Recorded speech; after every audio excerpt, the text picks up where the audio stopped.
All right, friends. Hi, we're back. We have another segment to talk about now. Because we're a new podcast, everything we do is new. So we keep saying a new segment, another segment, but we're creating segments for you, the people. So let us know what you think about this one as well. Yes, we want to hear from you. Yes, we do. We want to hear from them, and we want, especially you, Big Banana Bob. We want to know what you think. So get on it. Let us know, please. You're very integral. You're the integral piece of our show, and you're missing right now. The glue that holds us together. We're gonna die without you, our single fan. All right, look. So I thought we would talk about you, Teena, co-host superstar. This is all about you today. We'll talk about you in this segment called "Adventures in Being Teena."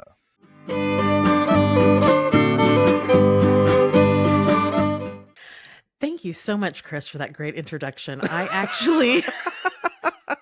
Can you say that without sarcasm, please? No. Okay. I cannot. Fair enough. So I just wanted to tell you something that happened in my life. And here's the thing. Oh, dear. I'm going to tell you the story. Mm-hmm. And I do not say this lightly, but it is a story about heroism. Oh. So it actually happened a few nights ago. I always say last night, but it's a few nights ago. And I was awakened from a dead sleep by the shriek of my fire alarm. Now, my husband had been away on, he was gone. They send him to conferences all the time. So he was away on a conference. So I was asleep by myself, and I jumped up out of bed instantly, and I shouldn't have been standing. My legs couldn't even take it because I stumbled and I almost fell on my butt. And I realized, I don't know how much experience you have if you're one of those people that's very diligent about changing your smoke detector batteries regularly. Of course. I'm a good American, Teena. Of course I do. Some people do it regularly, like when you change the time or whatever. We just wait till they start chirping at us. This one started chirping at like 1:30 in the morning. Yep. And so it'll do it every 30 minutes or every hour or something. So I was not getting back to sleep. No. So I bravely decided, okay, I'm going to take this on. I'm going to change. Now I decided I was going to change it myself. We have these big vaulted ceilings. So in my room, of course, and the smoke detector is at the highest point, because that makes sense, right? Yes. I have to die of smoke inhalation before the thing will go off. So I decided, okay, I'm going to do this. I went out to the garage, drug our 6-foot ladder in, went and found a 6-foot ladder. You're 4'1". How did you drag a 6-foot ladder through your house? Shut up. First of all, 6-foot ladder is the biggest one I have. That's like a Smurf carrying a ladder through her living room. How is that possible? I am not that short. Oh my God. You are 3 apples high, and you know it. Isn't that strawberry shortcake? Wasn't she 3 apples high? The Smurfs are 3 apples high. 3 apples? Okay. Whatever. I'm getting my stuff crossed. I don't even know. Oh, that's so funny. I bravely at 1:30 in the morning, because I found a frog dark in my garage before, and I screamed and almost wanted to burn the house down. So I braved going out to the garage to get this ladder. Because of the frog, you almost burned your house down. You said you don't like frogs. Is that what you're telling us? I don't like frogs. Okay. Noted. So, yeah.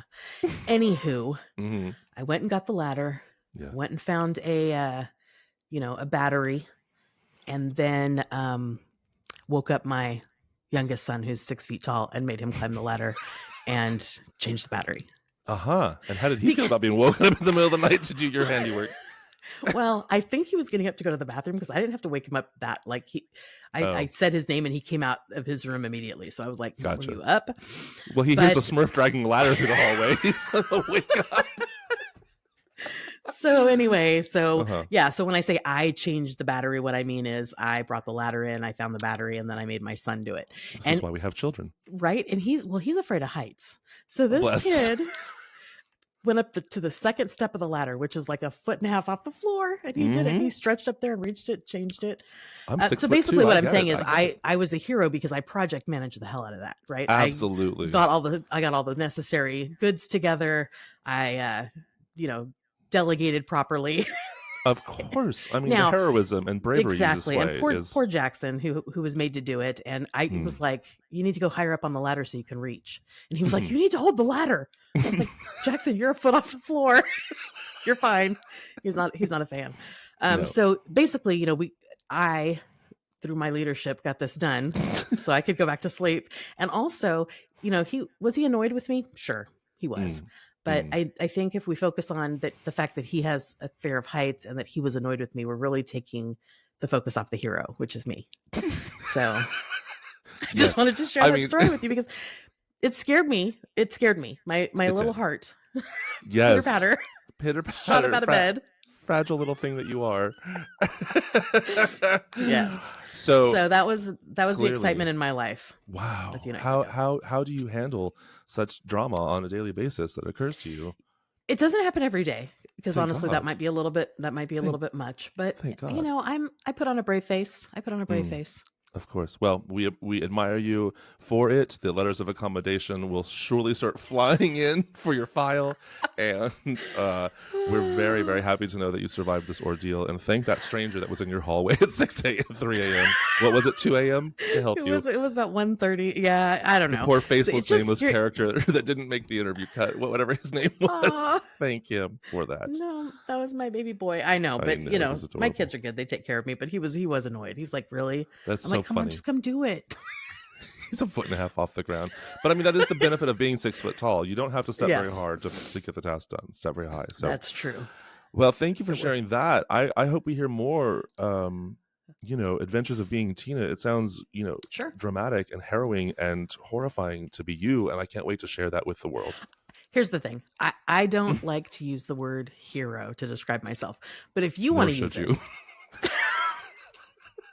Nor should you. Heroism is true. So thank you for sharing. Let us know in the comments below if you want to hear more about the harrowing stories of being Teena. You can hear things like her having to put on her seatbelt and go to the grocery store. Horrifying things that happens to everyone every day. So lots of fun things like this happen to me all the time. Cute stories. My kids are really unintentionally funny. So I like that. So if anybody wants to hear about it, I will be happy to share in future episodes. Oh, we're going to share. Whether you want to hear about it or not, people, we're going to share because it tickles me to death to hear these stories. And Teena's life is very funny to me. So I'm sure we'll talk about it a lot more. I'm sure you'll also agree that she is, ridiculous and a very important part of the pod. I was like, thank you. Speaking of which, small side note, that same son was looking at our YouTube channel, and he goes, a dork and a diva. Let me guess, Chris is the diva. And I was like, I knew I liked him. Yeah. And I go, actually, yes. Okay. He knows what's up. He knows what's up. He does. I was like, fine, go live with Chris then. No kids allowed. No kids allowed. He can convince me he's 21. All right, great. Well, we'll check in with the adventures of being Teena again. I guarantee it's going to be a smash success. Until then, we'll see you next time. Bye.